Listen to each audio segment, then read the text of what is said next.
Hello. पिछले कुछ videos में हमने ट्रांजैक्शंस, बुककीपिंग एंड कैपिटल जैसे कुछ टर्म्स को समझा। इस वीडियो में हम debtor, creditor, income, expenses and profit जैसे कुछ टर्म्स को समझेंगे। कॉन्सेप्ट्स को ठीक से समझने के लिए वीडियो को अंत तक पूरा देखें और वीडियो को लाइक और शेयर भी करें। और हाँ, हमारे चैनल को सब्सक्राइब करना ना भूलिएगा। तो फिर आइए पहले सीखें कि डेटर्स का मतलब क्या होता है। सीधी और सिंपल भाषा में समझे तो डेटर मतलब वो पर्सन या पार्टी जिनसे हमें पैसे रिकवर करने हैं। ये वो लोग या पार्टीज होती है जिनसे हमें हमारे पैसे वसूल करने होते हैं। In other words, debtor is a person from whom we have to receive और recover the money. Now let's understand this with an example. Suppose we sold goods to mister D and he said that he would pay us later. इसका मतलब ये है we have to recover money from mister D in near future. हमने mister D को credit पर माल बेचा और उसने वादा किया कि वो फ्यूचर में पैसे देगा। इसका मतलब यही है कि mister D owes money to us. या mister D is in our debt. वो हमारे कर्ज में है। मिस्टर डी वो इंसान है जिससे हमें पैसे वसूलने हैं या रिकवर करने हैं। इस केस में mister D is our debtor. Here you must have understood that debtor is a person from whom the money is receivable. अब आइए समझते हैं कि क्रेडिटर का मतलब क्या है। मान लीजिए कि हमने मिस्टर सी से कुछ गुड्स खरीदे और हमने उससे कहा कि हम आपको बाद में पैसे देंगे। यहाँ पर हमने मिस्टर सी से क्रेडिट पर माल खरीदा। इसका मतलब यह है mister C is a person to whom we have to make the payment. यहाँ मिस्टर सी हमारा क्रेडिटर लगता है। मिस्टर सी वो इंसान है जिसे हमने पैसे देने हैं इन नियर फ्यूचर। अब आपको समझ में आ गया होगा कि डेटर और क्रेडिटर में क्या फर्क होता है। Now let's understand the meaning of income. In business we carry on many transactions.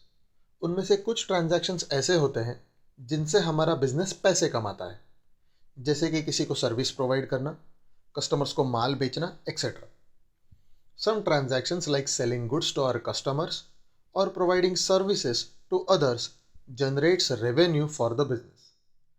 Our business might get revenue also through interests earned on investments made in bank fixed deposit schemes.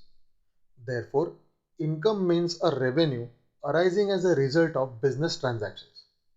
अब expenditure का मतलब समझते हैं।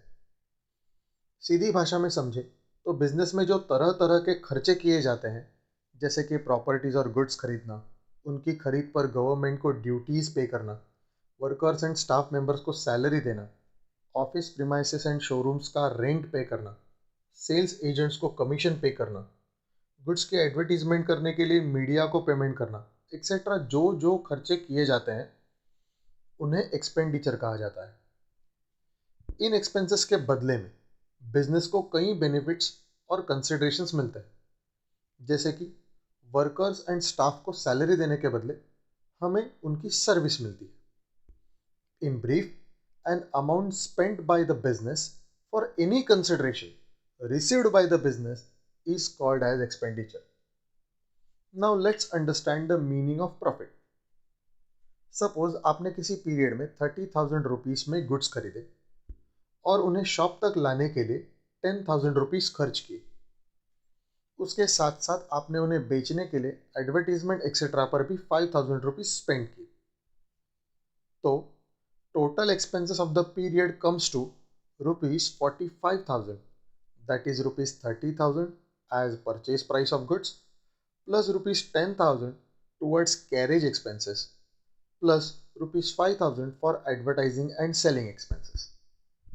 If these goods are sold for rupees 50,000, then we can say that rupees 5,000 is the profit for the period. In short, when the selling price of goods is more than the cost price of the goods, then it is called as profit. Profit increases the capital of the business. Exactly opposite of this is the concept of loss. If expenses or cost price of goods are more than the income or selling price, then it is called as a loss. Next lecture में हम लोग capital expenditure, revenue expenditure and deferred revenue expenditure जैसे concept को समझेंगे। तब तक के लिए धन्यवाद।